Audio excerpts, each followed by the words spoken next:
Surprise!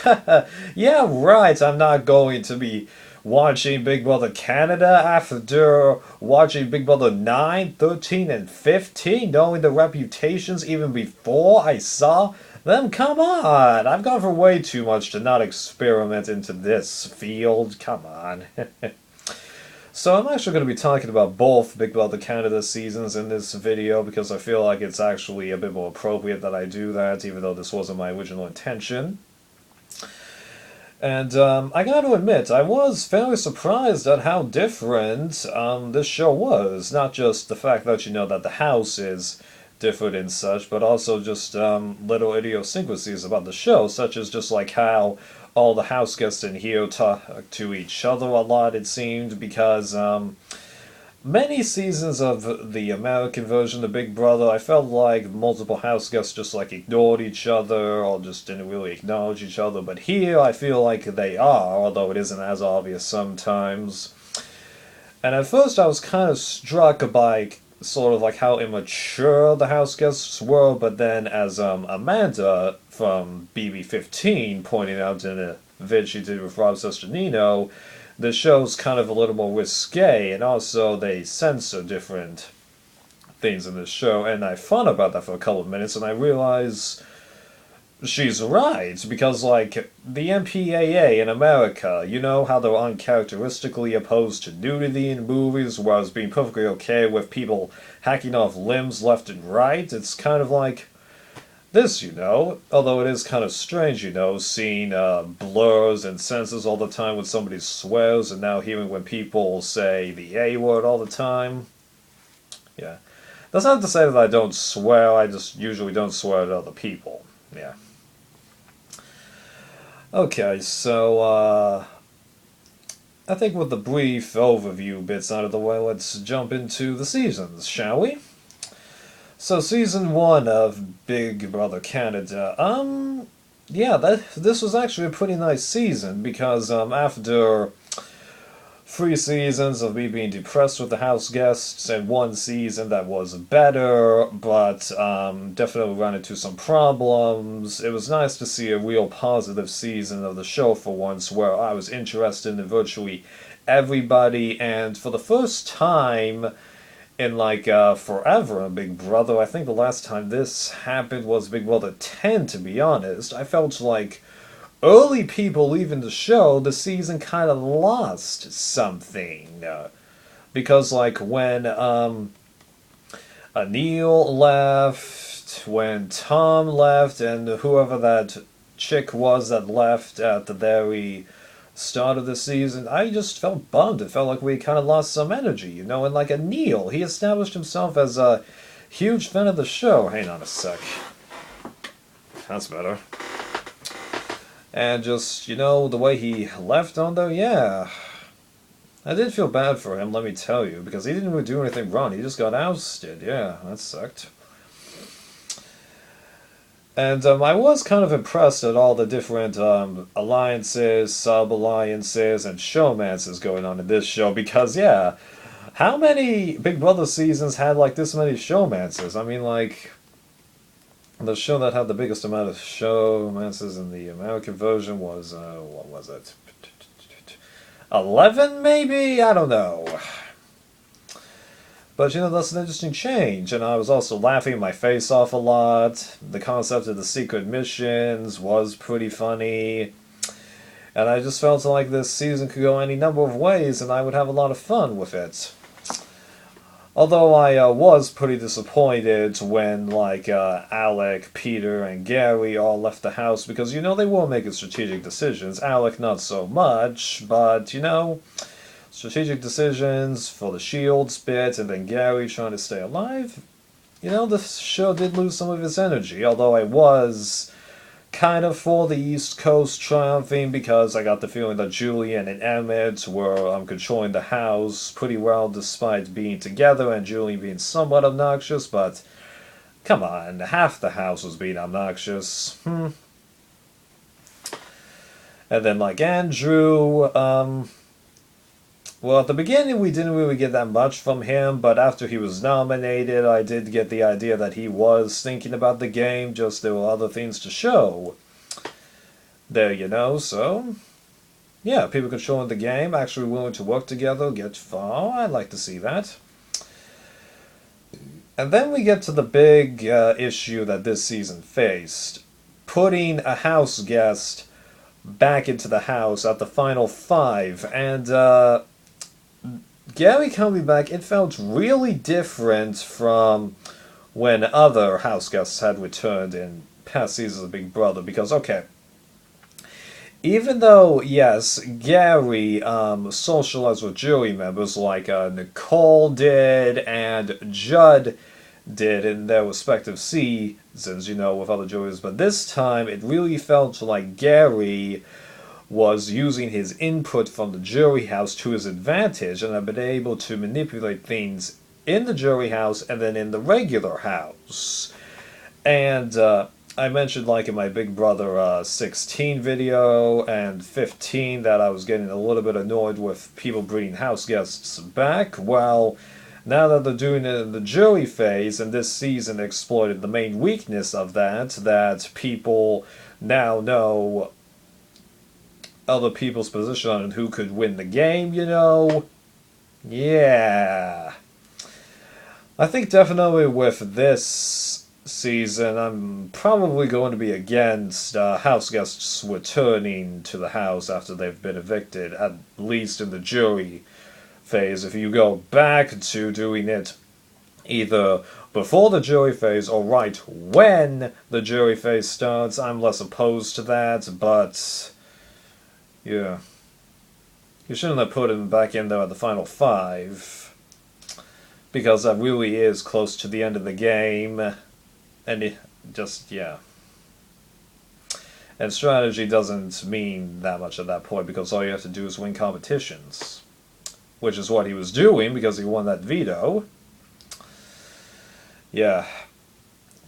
But then, like, when Emmett won that veto and didn't evict Gary, well, at first I did understand his reasoning, because Gary was making it seem like he would have kept Emmett, but in hindsight, yeah, dude, Gary was the athletic beast of the season, and you kept him? Yeah. And I was totally thinking after seeing Gary do well in round 2 of the final HOH that we were going to get another Jason and Danielle, and I was pretty bummed about that because, okay, I said it in my Big Brother free review that I was fine with Lisa triumphing over Jason and Danielle, but I had only seen those 3 seasons at that point, so I hadn't been, you know, indoctrined to various norms of how the game progresses. I think if I watched Big Brother 3 completely, you know, in the dark now, I'd actually be pretty disappointed that Lisa won, okay? So I felt the exact same thing was going to happen here, and with Emmett going, yeah, I felt like it. And based on what the jury was doing, I totally thought that Gary was going to blow Julian out of the water 5-2-ish, which was disappointed because I'm like, okay, you know, Gary, he's put in a lot of fight, he's a likable guy.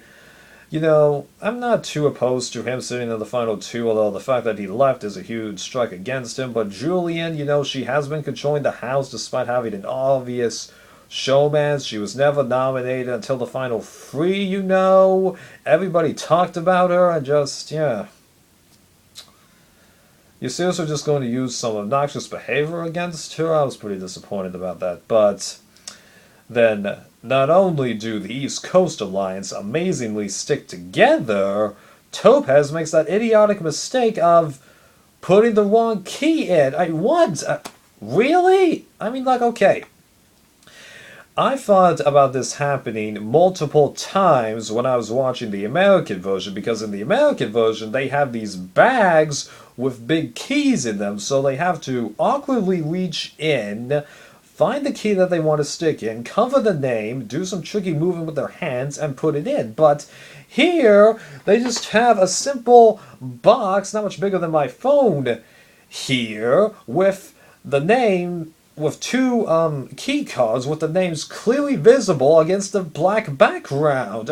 How do you screw it up? All you had to do was put in the right key, and I don't even really believe that a couple of people in the comments stating that, well, maybe she was voting for the person who she wanted to lose. No, no, no, no, no. This is not Survivor. Okay? Because various jury members have stated that they make that mistake at first, writing the name of the person they want to eliminate. They're like, oh, and then they write down the correct name. How can you forget that? You know, that was ridiculous. So, yeah, and in a way I do feel like she did, kind of deserve that reality check because, she was so smug. 150% secure. Really? Yeah. So ultimately, I am glad that it actually happened because I do feel like the better player won, but I will admit that puts a huge asterisk on her winning because she won ultimately because of a mistake in a jury vote, That's not to say that Gary wouldn't have had a huge asterisk either because, being the first person to win the game after being evicted, yeah, but now that we're close to actually seeing that happen, I'm glad it didn't. Even though I don't have anything against Gary whatsoever, just Julian was the better player, and yes, he was evicted, but that's not my primary reason. Yeah. And it's also a bit of a bummer for Julian because she was she's, with the huge asterisk next to her, the first woman to beat a male in the final two. Because, yeah, the only time a woman has ever won Big Brother is when it's two women in the finale. I mean, final two, sorry. Yeah, I used it wrong, okay. But still, though, it was a good season. Definitely the best one that I've seen since Season 12 of Big Brother US. Well, that was a long bit, but I'll talk about Big Brother Canada 2 here because I don't think this will take as long. So, Big Brother Canada 2, I gotta admit, this is actually closer to Big Brother 6 2, if you ask me. It is not completely like Big Brother 6, okay? Because it is not an absolute mess, because I was having fun watching this season, unlike Big Brother 6. I was laughing. I did notice growth in some people, but like with Big Brother 6, the house divided itself early on. I placed my bets with one side, and I was incorrect. And I also felt like with Big Brother 6, there were too many twists. And, having Canada be the HOH, that completely changed the course of the game, okay? You should not have the audience, interfere with this kind of a thing. I had the same problem with Suzette getting pulled off with the V. No, although I wasn't nearly as opposed to that because I figured she was doomed. Sorry, but yeah, you should not have someone interfere like this. This is not Big Brother 1 or Big Brother UK, where the public controls virtually everything.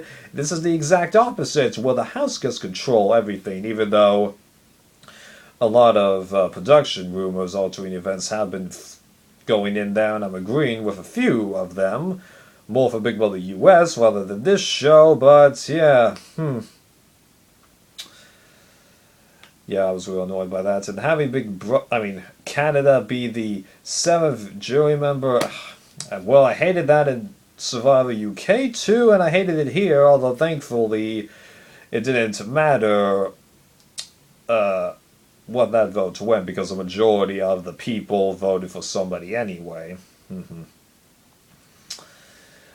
However, I will admit, unlike Big Brother 6, there was more than one person on the other side of the house that I was, betting on, that actually demonstrated that they had a nice game going, because Netta, she wasn't doing that much originally, but then proved to actually be not manipulating, but talking to everybody, trying to plan ahead, and doing a nice job. And then, John, despite his immatureness, he got to the final 4 without ever being put on the block, won the final veto, won the final HOH. So he managed to pull a Drew, and then he decides to vote out Netta, but like I think with Drew from Season 5, in hindsight, he did that so he could have her vote, because Even though he had just evicted her, I knew that Netta was going to vote for him along with Heather and Ollie, so I'm like, hey, he's voting on his closest friend, but he is putting himself into a position where he has 3 votes guaranteed. Smart, man. Nice. Especially since it seems like some sources have revealed that Netta would have won in Netta vs. John. Props, dude. And then Ollie, he was kind of funny, I'll admit. Yeah. And then, since I'd never really talked on the first 5, plus Allison and Rochelle, well, I did enjoy them at first, controlling the game, but yeah, they were arrogant, I agree. But hey, it's just a side that I personally bet on and I lost, although it was interesting to see Sabrina and Rochelle's fight to stay alive, although I'll admit, I do agree with the final jury decision, because Sabrina, her strategic game got tossed when Canada was the HOH, so she was just a fight to stay alive. Deserved to be in the final 2? Yes, she deserves to be there, but win? Nah, don't think so. And with Shell, well, I think it's a bummer we didn't get the greatest amount of personality from her, although I didn't watch the live feed, so I could have missed out on that, And then Allison, well, despite coming into the game a week or 2 late, that wasn't a big deal to me at all, actually. She did just as well as any other player and was treated basically as such, so good job, although it was a bummer you left for those reasons, although I think it would have happened anyway. So I think that sums this season up. Not bad, but I don't particularly fully enjoy it. But still, though, it was a satisfying conclusion in the end, contrary to what I thought it would be when Kenny left. And I'm betting that if Kenny had been on the jury, I wouldn't be too surprised if he voted for John, actually. So there you go. Well, I hope you enjoyed my thoughts on here, and will I be viewing Big Brother Canada free as of right now? I don't think so, for several reasons. 1, I'll be starting a new semester at college. 2, I'll be watching Survivor 30 while it's airing. 3, I don't think I'll be able to access the live feeds because I live in the US. And 4, I'm going to be starting to tackle the seasons of the US edition of Survivor that I either need to rewatch or have never seen, so I can officially say I'm caught up there, because as of right now I am completely caught up with Big Brother, Alright guys, later!